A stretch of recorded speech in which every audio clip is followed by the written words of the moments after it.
To Chicago police spokesman Anthony, whatever his name is, it starts with a G.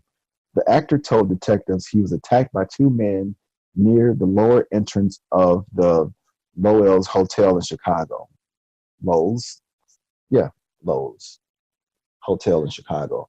Police were told the two men yelled Empire. I don't know if that word says FA star star T. Oh, faggot and Empire nigger. So while striking him. So basically, he wanted to be like a victim of. I guess he was just making himself a victim of homophobia and racism. He's like, well, if you're gonna lie, you might as well just go all the way with it, you know. Like, don't just tell it like a little one, just tell a whopper. It's funny how his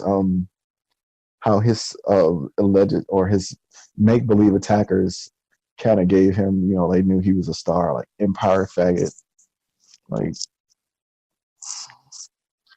Empire nigger. Like, who says that? He's obviously never been attacked before. It's normally like, that's too many syllables when you get punched. It's normally like, fuck you, or something like that. It's not like a Empire faggot, then they punch you, and then they say Empire nigger. Like, so he's trying to like advertise his show. That's what he was doing. It's like for advertising for Empire. I'm pretty sure that they don't need advertisement, and I'm pretty sure that this whole ordeal is gonna be very bad for the show, and it's probably gonna go off the air. I wonder what was his like reasoning behind this whole like being were they gonna like kill his character off, and he was like, oh, I need to make myself relevant, and then he was like, I'm gonna call in the Nigerians. Calling these Nigerian brothers. We're going to need a little racism and a little homophobia. In a supplement interview with authorities, Smollett confirmed media reports that one of the attackers also shouted, "This is a this is MAGA country, Make America Great Again country," a reference to President Donald Trump's Make America Great Again campaign slogan. The day after the incident, police released surveillance images that showed two brothers, two silhouetted individuals walking down a sidewalk. The police said they were wanted for questioning. The men were arrested Wednesday. Police on Friday said the men were being viewed as potential suspects and that detectives had probable cause that they may have been involved in an alleged crime. So they found those dudes off, two silhouettes, and then they found out that they purchased rope, and then it was the same rope that was used in a crime. And this is all like happened in a matter of weeks, and we still don't know who killed Tupac or Biggie. Like, damn,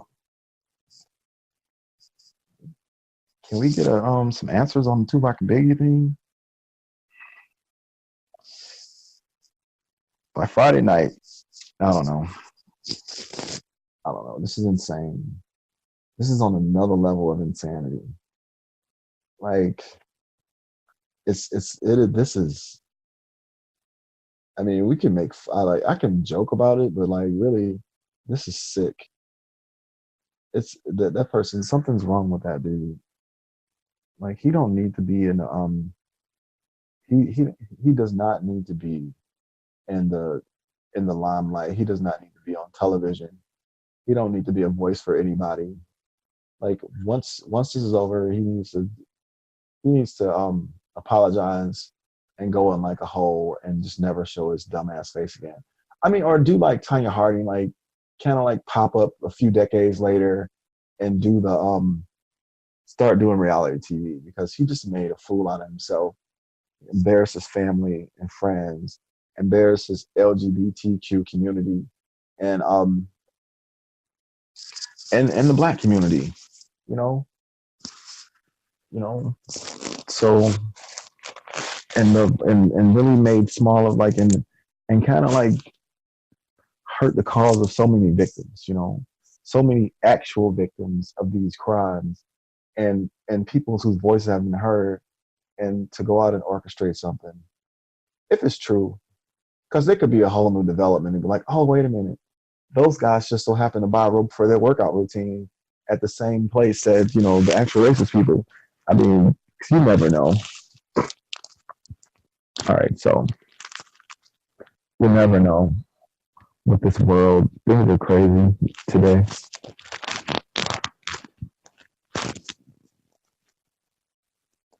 So following the alleged attack, Smollett's colleagues and fans rallied around him, expressing shock and sadness. We have to love each other regardless of what sexual orientation we are, because it shows that we are united on one united front.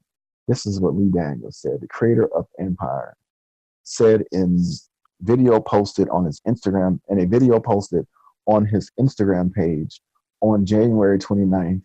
And no racist fuck can come in and do the things that they did to you. Hold your head up, Jussie. I'm with you. I wonder what's his response to this now. Is this hold your head up? Put your head down, jackass. Since you yeah, that's just a tough one. Because you assume that people have integrity, and apparently that's not the case. And then you're gonna have some white people that's gonna not white people. Freudian slip. You're gonna have some racist people and some bigots and some homophobic people who are gonna use this as an opportunity to hate the community, because only thing they need is a little accelerant, and then they're gonna burn the whole thing up. Like, we all know this, how these people operate. If they get one little thing, they're gonna jump on it, and it's not gonna be this individual, it's going to be this community. See, one thing is that you can't fall for the bullshit. Whereas when some groups of people, and we're not going to name any colors or anything like that, but some groups of people, when individuals of their particular group do these horrific acts, they want us to look at them as individuals. But when other people do these things, they want to group them in a lump. It's like how our president said that Mexicans are rapists and lazy and all these different things. But we're not looking at some individuals who are rapists who just so happen to be Mexicans, or individuals who are black who just so happen to be drug dealers. They want to lump us all together. And that's what happens with that's what's going to happen with the situation. Like, every other person who's an actual victim who comes out, it's automatically going to have to go to the Jussie Smollett test, and you're going to have to justify, or you're going to have not justify, you're going to have to prove that you were an actual victim before they actually investigate the crime. This is going to be a lot larger, it's going to create a bigger problem than just him not being on a television show, or this guy being narcissistic and sick. He needs to sit down on somebody's couch. What's that lady name who fixes people's lives? So he need to go get his life fixed, because there's something wrong with him to do that, and hopefully he'll get charged. And then he can probably really become a victim of some kind of racist assault, or some kind of, I don't wish ill on him. I don't want him to get assaulted or anything like that. But he probably should listen to some stories of some actual victims. He should have at least done his research, or kind of he should have at least done his research. Look at this impact, consider the impact it's going to have on the community as a whole. Can you get kicked out of the LGBTQ community? Are they going to kick them out now? Or like, are they gonna like offer an apology? Like, so does he have to offer an apology, or do they like all have to like come as one unified front and do it? I guess like we need to ask Lady Gaga. Lady Gaga is the LGBTQ's Martin Luther King. Okay, so at this point, I think it's time for a radio break and a music break, and then we're going to come back with some more hot topics on Touch On It Tuesday. And we're not really like, I know it's kind of a raunchy sounding name, but we're not really touching anything physical. We're just touching on topics. So I'll see you after this commercial and break, and also this music break. We'll talk about some more things.